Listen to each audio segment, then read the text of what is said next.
আল্লাহ পবিত্র কোরআনে বলছেন নাহনু নাকুসু আলাইকা আহসানাল কসাস বিমা আওহাইনা ইলাইকা হাযাল কোরআন। সারা পৃথিবীতে যত গদ্য পদ্য উপন্যাস কবিতা যা কিছু আছে, কোরআনের থেকে ভালো কথা, কোরআনের থেকে ভালো গল্প আর কোথাও খুঁজে পাওয়া যাবে না। কোরআনের গল্প নেই ভালো ভালো গল্প? ইব্রাহিম আলাইহিস সালাম বেটা ইসমাইল, বড় ঘটনা নেই? মানে ইসরাইলদের গাভীর ঘটনা নেই?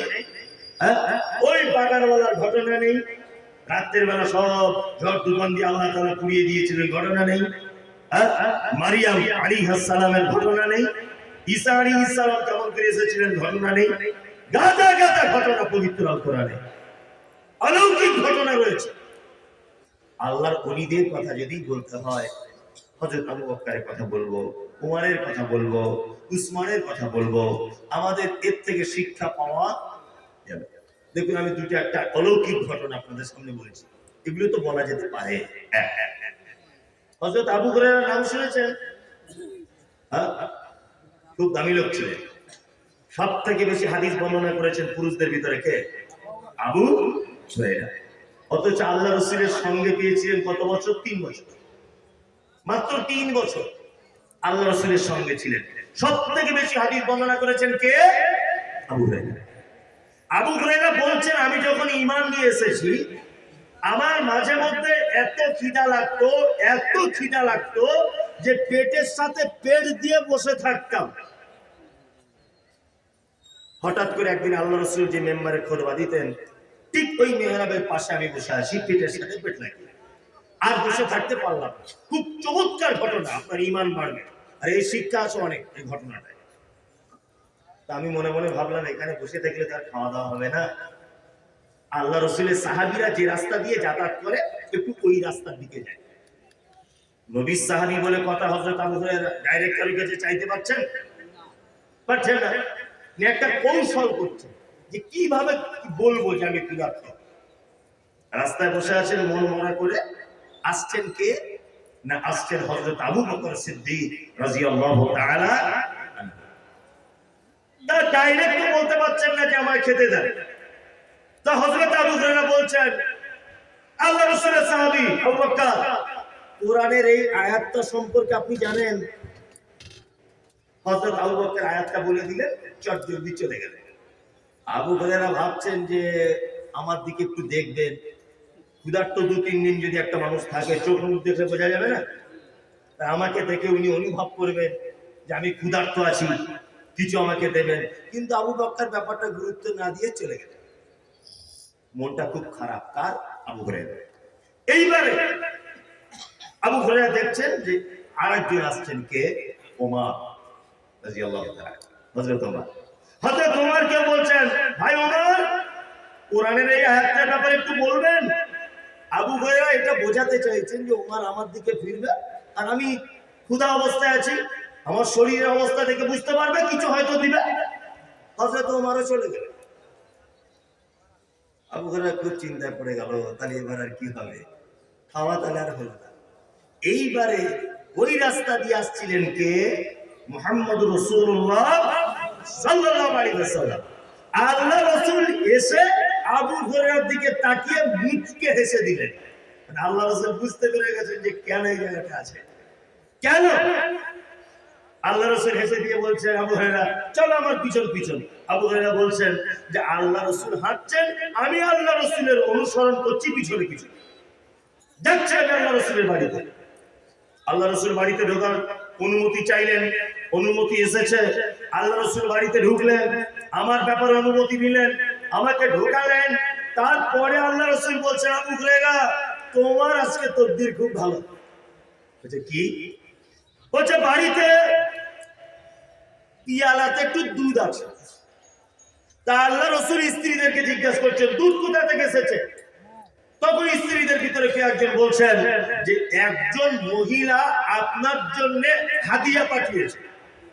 আর আল্লাহ রাসূলের নিয়ম কি, যদি কোনো সাদকা আসতো তাহলে আল্লাহ রাসূল আসহাবে সুফফাদেরকে দিয়ে দিতেন, আর যদি কখনো হাদিয়া আসতো তাহলে আল্লাহ রাসূল কিছু নিতেন আর আসহাবে সুফফাদের দিয়ে দিতেন। এখানে একটা ঘটনা শুনুন, মনে রেখে দেন, আল্লাহ রাসূল জিজ্ঞেস করছেন দুধ কোথা থেকে এসেছে, জিজ্ঞেস করছেন না? আপনি দুপুরবেলা বাড়ি গেছেন, আপনার স্ত্রী দেখছে রুই মাছ কড়া করে ভেজে আপনার পাতে দিয়েছে। আপনি তো বাজারে রুই মাছ কেনেন, জিজ্ঞেস করেন কোনোদিন আপনার স্ত্রীকে মাছটা কোথা থেকে এলো? জিজ্ঞেস করেছেন কোথা থেকে এসেছে? না আপনার ছেলে ছিপ দিয়ে আশরাফুলদের পুকুর থেকে মাছ ধরে নিয়ে এসেছে, ওই মাছ আপনার স্ত্রী কড়া তেলে ভেজে আপনাকে দিয়েছে। জিজ্ঞেস করেন কোনোদিন? বাড়িতে গিয়ে গপ গপ গপ গপ করে খাওয়া শুরু করে দেন। কোনোদিন জিজ্ঞেস করে যে আমি তো ডিম আনিনি বাজার থেকে, ডিম পেলে কোথায়? আমি তো মাছ আনিনি, মাছ পেলে কোথায়? কোনোদিন আমরা কেউ জিজ্ঞেস করি? করি না। হযরত আবু হুরায়রা ভাবছেন এক পেয়ালা দুধ যখন আছে তাহলে আজকে তৃপ্তি সহকারে খাবো। আল্লাহ রাসূল দুধটা দেখানোর পরে আবু হুরায়রাকে বলছেন এক কাজ করো, আসহাবে সুফফাতে যতজন সাহাবী রয়েছে সবাইকে ডেকে আনো। আবু হুরায়রা মন খুব খারাপ, দুধ তো মাত্র এক পেয়ালা, আল্লাহ রাসূল যদি আমাকেই দেন আমার যে ক্ষুধা লেগেছে পেটের এক কোণাতে লেগে যাবে। আবার আল্লাহ রাসূল বলছেন আসহাবে সুফফাদেরকে ডাকতে, এই কেমন কথা? কিন্তু নবীজি বলেছেন কথা অমান্য করা যাবে না। হযরত আবু হুরায়রা বলছেন আমি আস্তে আস্তে করে চলে গেলাম আসহাবে সুফফার দিকে। সমস্ত সাহাবীদেরকে বললাম যে আল্লাহ রাসূল বলেছেন বাড়িতে আসতে। আবু হুরায়রা বলছেন আমি সামনে আছি আর অন্যান্য সাহাবীগণ সব পিছনে রয়েছেন। বিশ্ব নবীর দরজায় ঢোকা হলো, অনুমতি চাওয়ার পরে রাসূলুল্লাহ বললেন ভিতরে এসো। হযরত আবু হুরায়রা বলছেন আমি ভিতরে গেলাম, আল্লাহর রাসূল আমার কাছে পিয়ালাটা দিয়েছেন। আমি মনে মনে ভাবলাম নবী মনে হয় আমাকে বলবেন পান করতে, কিন্তু আল্লাহ রাসূল আমাকে পান করতে বললেন না। বিশ্ব নবী বললেন যে এক ধাপ থেকে ওই সমস্ত সাহাবীদেরকে পান করাতে শুরু করে দাও। একজনের পান করানো হলো, দুইজনের পান করানো হলো। আবু হুরায়রা ভাবছেন তাহলে আমি আর মনে হয় দুধ পেলাম না, সব শেষ। মন খুব খারাপ যে আমি ডেকে আনলাম আর আমাকে আল্লাহ রাসূল প্রথমে আল্লাহর ঘটনায় আমি নাস্তা পাবো না। এইভাবে হযরত আবু হুরায়রা বলছেন একজন দুইজন তিনজন করে দিতে দিতে সব সাহাবী দুধ পান করা হয়ে গেল। আল্লাহ রাসূল আমার দিকে মুচকে হেসে দিয়ে বলছেন আবু হুরায়রা বাকি আছে কয়জন? বলছেন আল্লাহ রাসূল বাকি আছে আমি আর আপনি। বিশ্ব নবী বলছেন পিয়ালার দিকে দেখো। হযরত আবু হুরায়রা বলছেন পিয়ালা দুধ যেমন কার তেমন কাই রয়েছে, এক ফোঁটা দুধ কমে যায়নি। আল্লাহ রাসূল আমাকে বলছেন আবু হুরায়রা তুমি দুধ পান করো। হযরত আবু হুরায়রা বলছেন আমি দুধ একবার পান করলাম, আমি রেখে দিলাম। আল্লাহ রাসূল বলছেন তুমি আবার পান করো। আবু হুরায়রা বলছেন আবার পান করলাম, আবার রেখে দিলাম। আল্লাহ রাসূল বলছেন আবু হুরায়রা তুমি আবার পান করো। আবু হুরায়রা বলছেন আল্লাহর নবী গো, আল্লাহর নামের শপথ করে বলছি যার হাতে আমার প্রাণ রয়েছে, ওই আল্লাহর নামের শপথ করে বলছি যে আল্লাহ আপনাকে রহমতের নবী হিসাবে প্রেরণ করেছেন। ও তার নবী গো, আমার পেটে আর এক ফোঁটা জায়গা নাই। বিশ্ব নবী বলছেন আবু হুরায়রা তুমি এবার পিয়ালার দিকে তাকিয়ে দেখো।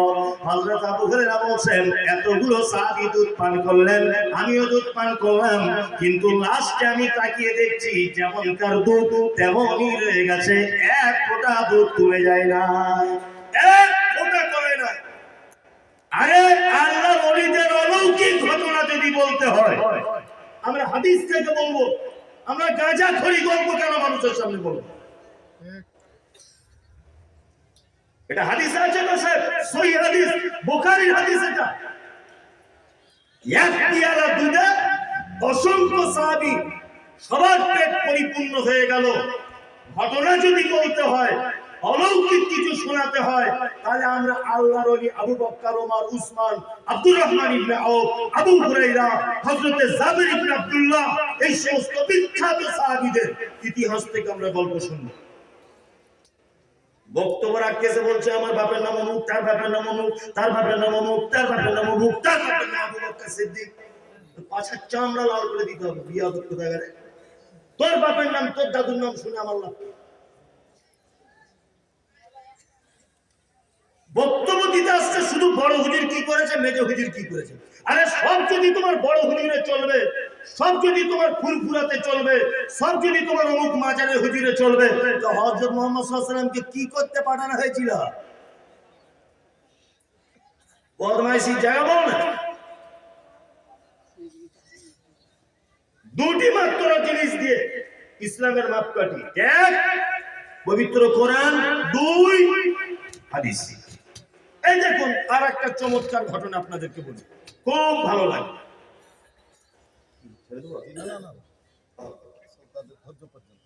ধৈর্য তো সারা রাত থাকবে। আর একটা চমৎকার কথা আপনাদেরকে বলি, সেটা হচ্ছে কি, এই যে খন্দকের যুদ্ধ হয়েছিল, আপনারা শুনেছেন? প্রথম যুদ্ধ হয়েছে কোথায়? বদর। কত হিজরিতে? 2 হিজরি, তাই তো? 2 হিজরিতে মুসলিমদের সঙ্গে লড়াই করে শান্তি পেল না, আবার যুদ্ধ করতে হবে তারপরের বছরে। কোথায়? ওহুদে। 3 হিজরি। ওহুদেও মুসলিমদেরকে মেরে শান্তি পেল না, এবার মারতে হবে কোথায়? খন্দকে, তাই তো? খন্দকে। এই দেখুন খন্দকের যুদ্ধটা এমন একটা পজিশন, আমি নিজে গিয়ে দেখেছি সেই সমস্ত জায়গা। বদরের মাঠ দেখে এসেছি কিছুদিন আগে, 15 দিন আগে। ওহুদের মাঠ সব সময়তেই যাচ্ছি, খন্দক সব দেখে এসেছি। মানে এমন একটা পজিশন যে এই জায়গাটা মুসলিমরা ঘাঁটি নিয়েছে। এই বাস্তব চিত্রটা বলছি, যেটা দেখে এসেছি। আর এইরকম জায়গা একটা পাহাড়, এরকম জায়গায়, আর মুসলিমরা পাহাড়ের সাইডে ঘাঁটি নিয়েছে।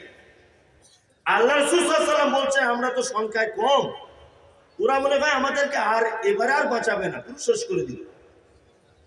তখন সালমান ফার্সি বলে একজন যুবক তরুণ ছেলে বলছেন, আল্লাহ রাসূল এক কাজ করলে হয় না, ওরা যে আমাদেরকে আঘাত করতে আসবে, ওর মাঝখান থেকে যদি একটা খাল কেটে দিই, এই যেমন মাদ্রাসার পিছনে খালটা আছে, এরকম যদি একটা খাল যদি কেটে দিই তাহলে কেমন হয়?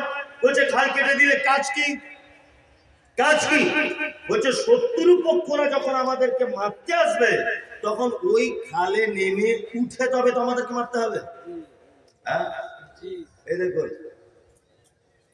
আগেকার দিনের রাজা বাদশারা যত বিল্ডিং বালাখানা করেছে, শত্রুদের হাত থেকে বাঁচার জন্য চারিদিকে এই পরীক্ষা খনন করেছে, খন্দকের যুদ্ধের দিকে লক্ষ্য রেখে। আপনি দেখুন সমস্ত জায়গায়, কলকাতার বড় বড় জায়গায়, দিল্লির বড় বড় জায়গায়, ওই তো আপনার এতে আপনাদের মুর্শিদাবাদ হাজারদুয়ারিতে দেখুন, রাজা বাদশারা যে সমস্ত জায়গাগুলোতে বসবাস করেছে, শত্রুদের আক্রমণ থেকে বাঁচার জন্য চারিদিকে পুকুর পরীক্ষা খনন করে রেখে দিয়েছে। দেখবেন তার নিদর্শন আজও পাওয়া যায়, যায় না? তখন আল্লাহ রাসূল সাল্লাল্লাহু আলাইহি ওয়াসাল্লাম বলছেন তাহলে ঠিক আছে, খাল খুঁড়তে শুরু করে দাও। খাল খুঁড়তে শুরু করে দাও। খাল খোঁড়ার কাজ চলছেন, আল্লাহ নবী সাল্লাল্লাহু আলাইহি ওয়াসাল্লাম নিজেও খাল কাটার কাজে যুক্ত। খন্দকের পরীক্ষা খননের সময় আল্লাহ রাসূল সাল্লাল্লাহু আলাইহি ওয়াসাল্লাম বলেছিলেন, যতক্ষণ না পর্যন্ত খন্দকের এই পরীক্ষার কাজ কমপ্লিট না হবে, একজন সাহাবী বাড়ি যেতে পাবে না। শুধুমাত্র যারা নতুন বিবাহিত তারা বাড়ি যেতে পারবে, আর কেউ বাড়ি যেতে পারবে না। সাহাবীরা ক্ষুধার্ত অবস্থায়, খাবার নেই, কিছু নেই, খাল কাটছেন, ধুমধাম চলছে খাল কাটার কাজ। বড় একটা পাথর কাটে, ওটার নাম কি গাঁইতি না কি বলে, ওই ধরনের জিনিস ধরে নেন তখন ব্যাপার হচ্ছে। ওই গাঁইতি একটা বড় পাথরে লেগেছে, আর ভাঙা যাচ্ছে না। একজন সাহাবী বলছেন এক কাজ করলে হয় না, আমাদের মধ্যে তো আল্লাহ রাসূল রয়েছেন, আল্লাহ রাসূলকে গিয়ে যদি একবার বলা যায় তাহলে কি সমস্যার সমাধান হবে না?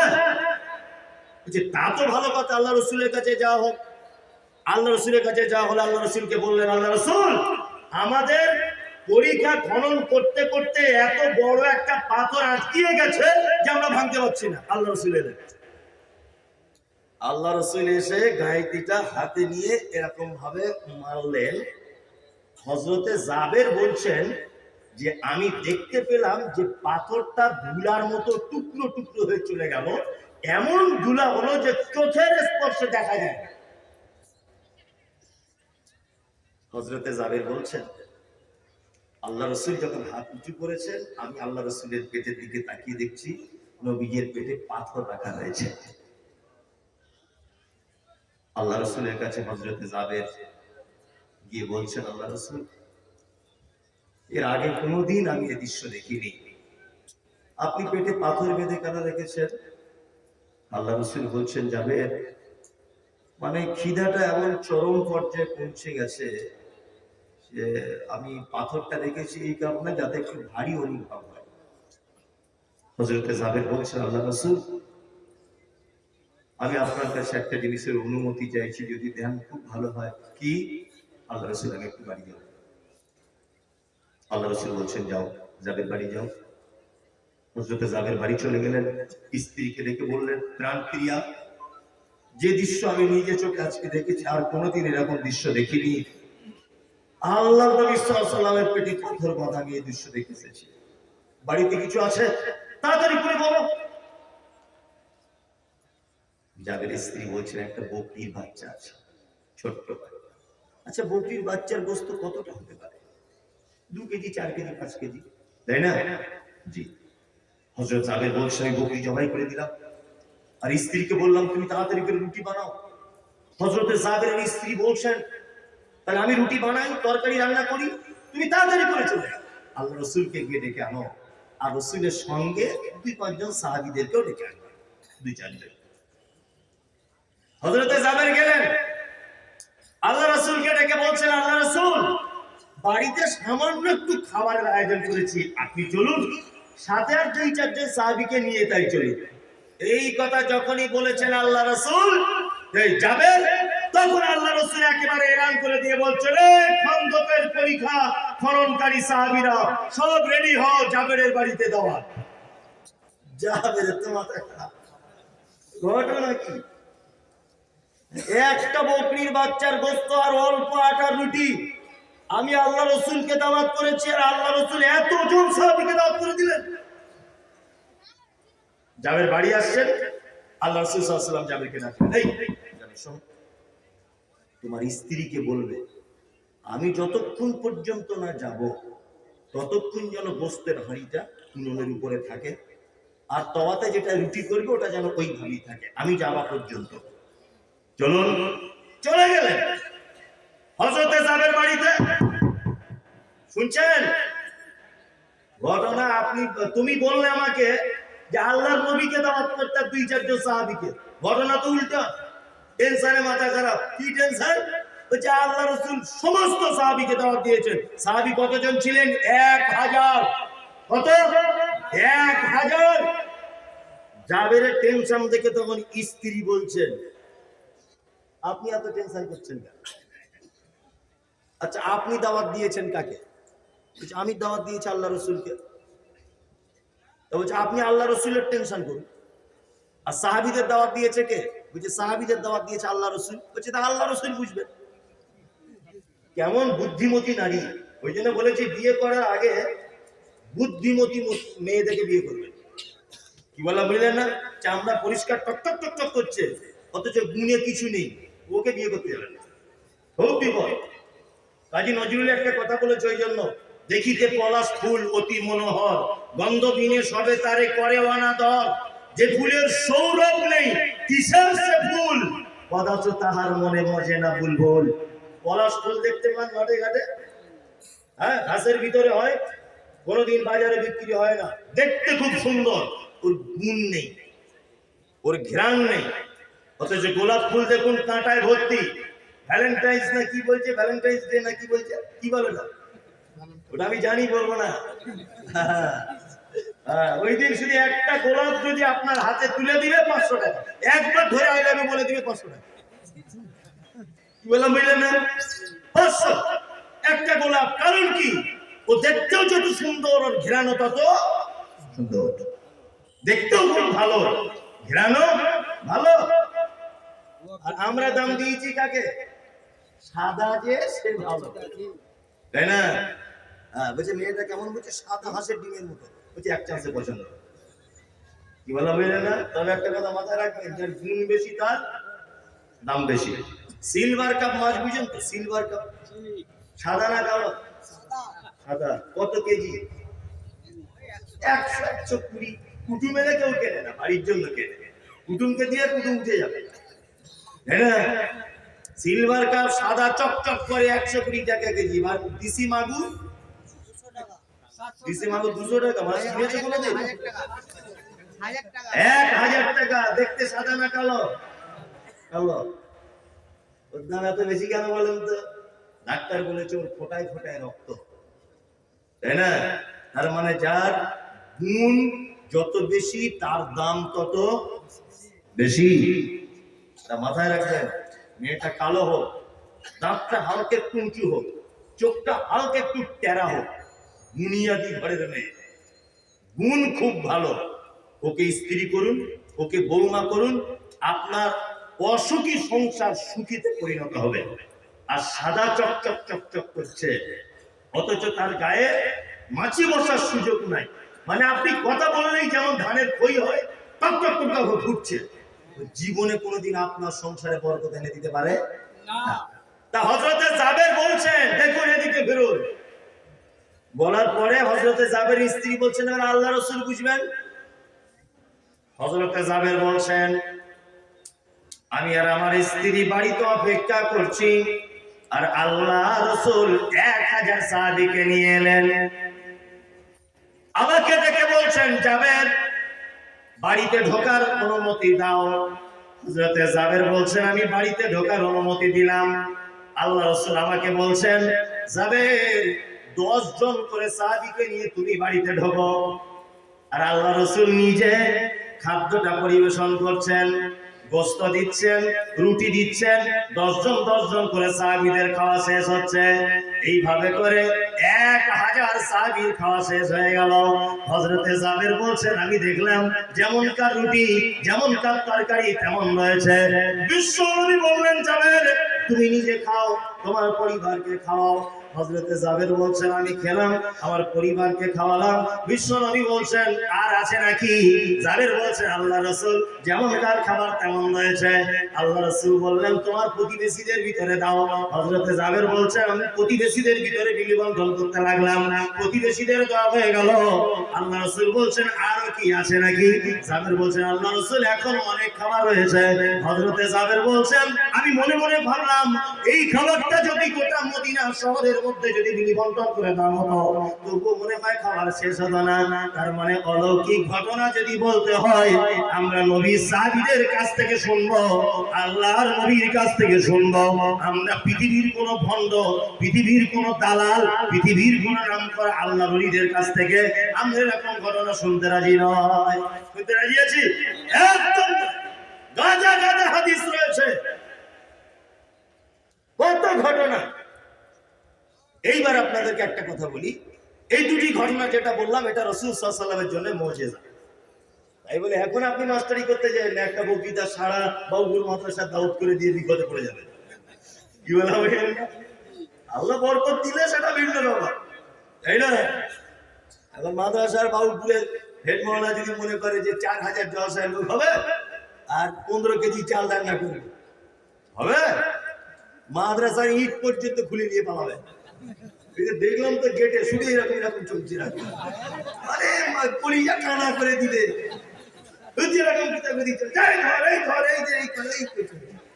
মনে মনে ভাবছি যে আল্লাহ মানুষ খাওয়া দাওয়ার ব্যাপারে একটা ভদ্রতা থাকবে।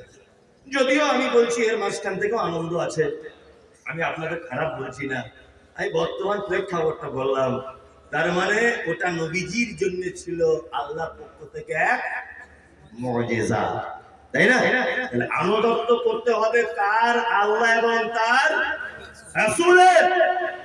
আল্লাহ এবং তার রাসূল বাদ দিয়ে অন্য কোন অভিভাবক, অন্য কোন আল্লাহর ওলিদের আনুগত্য করা যাবে না, আর করবো না, কখনোই।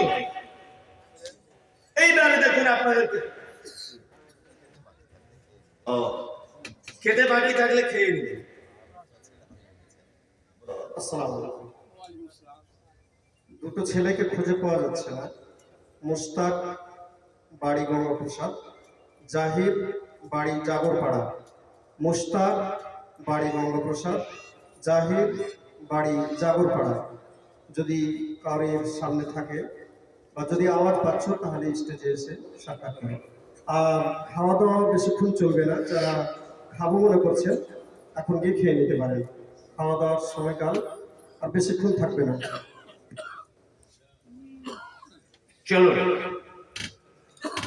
আমি প্রথম দিকে একটা আয়াত বলেছিলাম, আয়াতটি কি? কুল ইন কুনতুম তুহিব্বুনাল্লাহ ফাত্তাবিউনি। তোমরা যদি আল্লাহর ভালোবাসা যদি পেতে চাও, ফাত্তাবিউনি, তাহলে আনুগত্য করা লাগবে কার? মুহাম্মদ সাল্লাল্লাহু আলাইহি ওয়াসাল্লামের। এইখানে দুটি মাত্র